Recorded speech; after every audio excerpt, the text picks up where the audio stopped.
November 17th, 2012. 36-year-old José Salvador Alvarenga checks his supplies one last time. Some food, water for a day, fishing gear, and a small radio.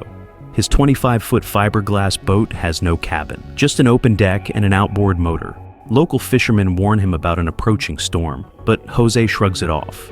He convinces 22-year-old Ezequiel Cordoba to join him. Ezequiel has almost no experience at sea. They push off from shore at 6:15 a.m.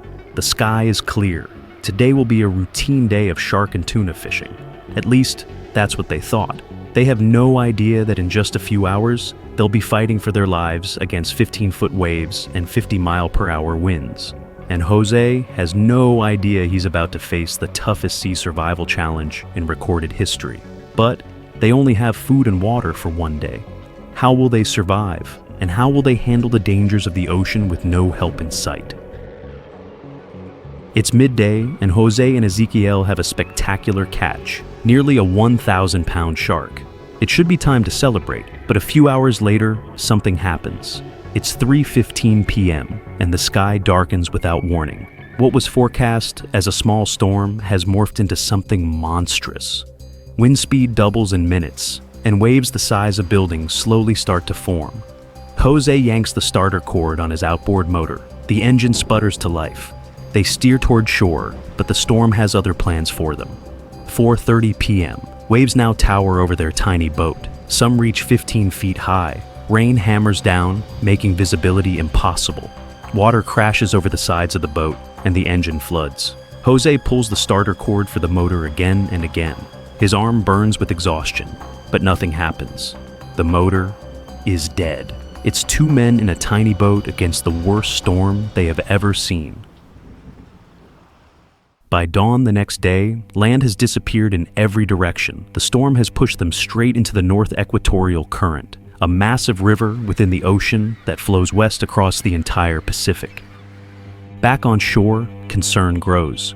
Local fishermen search nearby waters. The Mexican Navy sends planes, but the ocean is vast, and their boat is just a tiny speck. After 2 days, the search for José and Ezequiel scales back. After a week, it's abandoned completely. Everyone assumes they're dead. Everyone is wrong. Their inventory is pitiful. 1 day's worth of food, some fishing equipment, a few gallons of water. José immediately identifies their three primary needs: water, food, and protection from the sun. A day later, their bottled water runs out.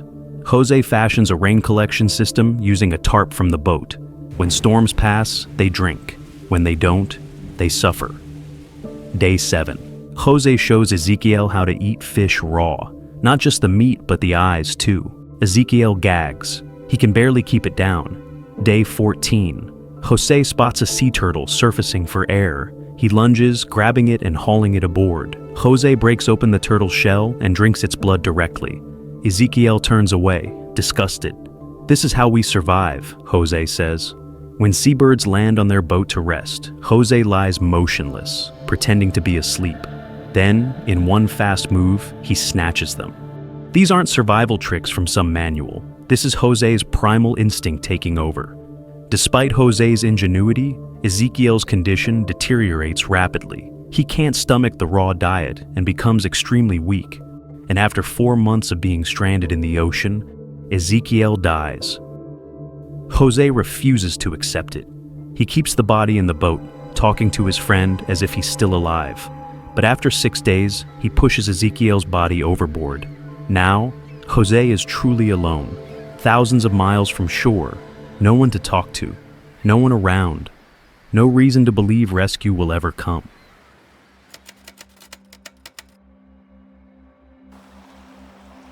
The endless horizon stretches in every direction, the constant motion of waves, the silence, broken only by wind and water.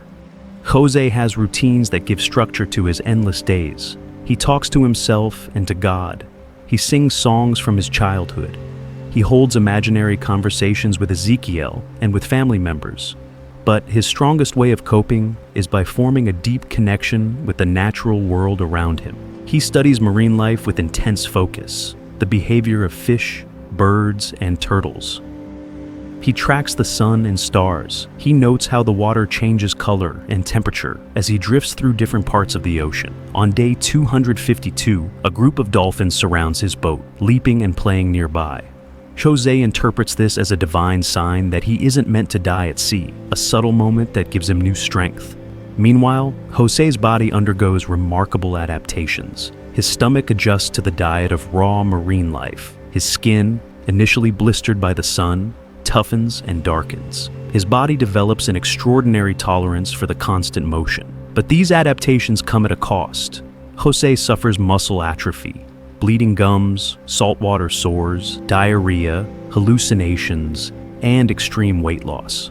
The transformation isn't just physical. Something profound is happening to José's mind as well. 1 full year at sea. Most survival stories would have ended months ago, but José's journey is about to enter its most remarkable chapter. After a year, José develops an almost spiritual connection to the ocean world. The fisherman fighting for survival has become something else entirely. A man who has found a strange harmony with his environment. He predicts when birds might appear based on the behavior of fish below. He develops advanced techniques for catching fish and birds and becomes very skilled at it. His perception of time dissolves. He tracks months by lunar cycles, marking his boat's hull to maintain some connection to time. After approximately a year at sea, José experiences periods of profound peace and sometimes even joy. The constant fear that filled his early months is replaced by a deep sense of acceptance. This doesn't mean José has lost hope. He always stays alert for passing ships, waving a self-made flag whenever he sees one in the distance. Multiple ships passed during his journey. None noticed him waving his flag on his tiny boat. As days turn into months and months stretch beyond a year, it seems José might drift forever, but his journey would take one last unexpected turn that would change his life.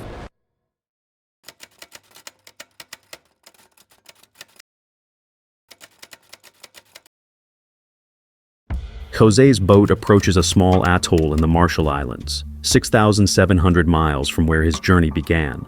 He has drifted completely across the Pacific Ocean, the world's largest body of water, surviving on nothing but what he caught in the sea. As the boat nears land, José spots palm trees on the horizon, the first glimpse of land in over 14 months. After endless months at sea, José's boat hits the shore, and he stumbles onto land.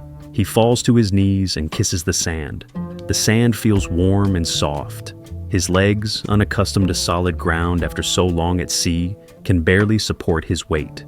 The first to discover him are 2 locals, Emily Bakmeto and Russell Lyakadrick. They're shocked by José's appearance, emaciated, with sun-bleached hair to his shoulders and a beard to his chest. They help him to a nearby village and summon the local mayor. Unable to communicate clearly due to language barriers, José uses gestures and drawings to convey his story. The villagers treat him with compassion, offering fresh water and cooked food, his first in 14 months. Officials in Majuro, the capital of the Marshall Islands, dispatch a boat to transport José for medical attention.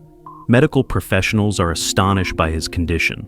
News of José's miraculous survival gains global attention. Many are skeptical, but oceanographers analyze the currents and weather patterns, confirming his journey was physically possible.